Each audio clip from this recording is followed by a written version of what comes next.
Ito naman kay Dad. Oh, yum. Luto na, luto na. Looks Yum, yum.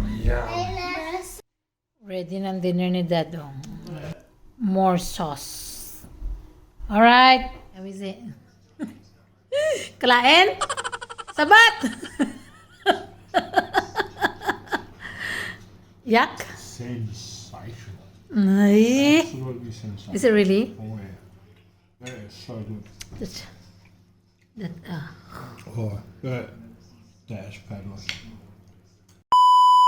Wala talaga sa isip ko nung mag-video sa niluto ko na spare ribs kay Daddy, te. So ngayon lutuin natin ulit. Ito lang yung ingredients natin. Ito lang talagang pinaka-main na magpapasarap dyan sa luto. So this time, same process lang pero iba lang yung cut ng ating meat, no? Kasi busy man ako ng time na yun. Oh, so dapat may Chinese 5 spice ka, ganyan.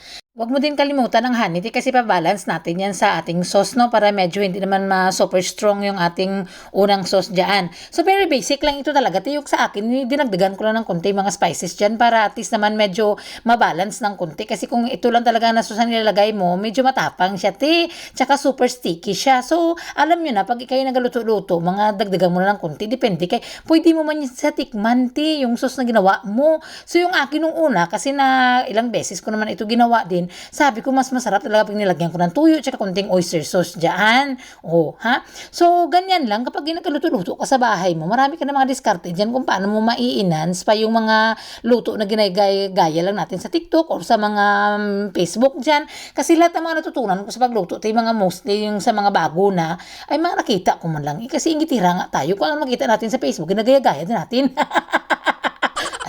Sorry lang.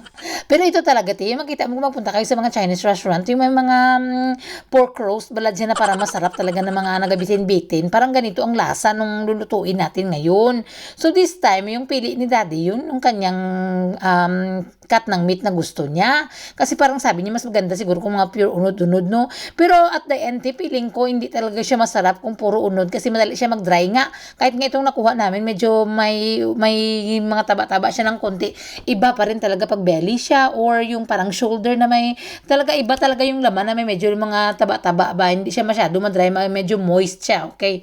So islice natin ito ng konti. Mas maganda ito iluto kung may oven ka or air fryer. So kung wala ka naman sigurong air fryer or oven, pwede mo naman to siya medyo iprito ng konti iba hanggang maglapot lang yung kanyang sauce o hanggang parang mag-reduce na ng konti ba, iprito mo ng konti panandalian, masarap pa rin kahit ano, para lang naman kasi siyang Filipino barbecue, pero iba lang talaga yung kanyang aroma, is talagang Chinese talaga. Oh, so i-marinate mo siya ng mga 3 to 4 hours or depende sa'yo kung overnight or kung galit na galit kayo overnight mo hanggang magrelapse yung karne ay, joke lang.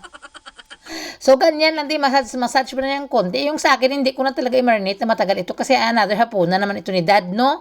So, sa bahay namin, meron kami lagi niyang sauce dito na nakatambay na para anytime na pag gusto namin mga ganyan, may air fryer lang, madali lang naman. Pero, ito, masarap naman din, pero hindi siya kasing sarap nung belly na una. Hindi ko na videohan kasi busy man ako nung time na yun.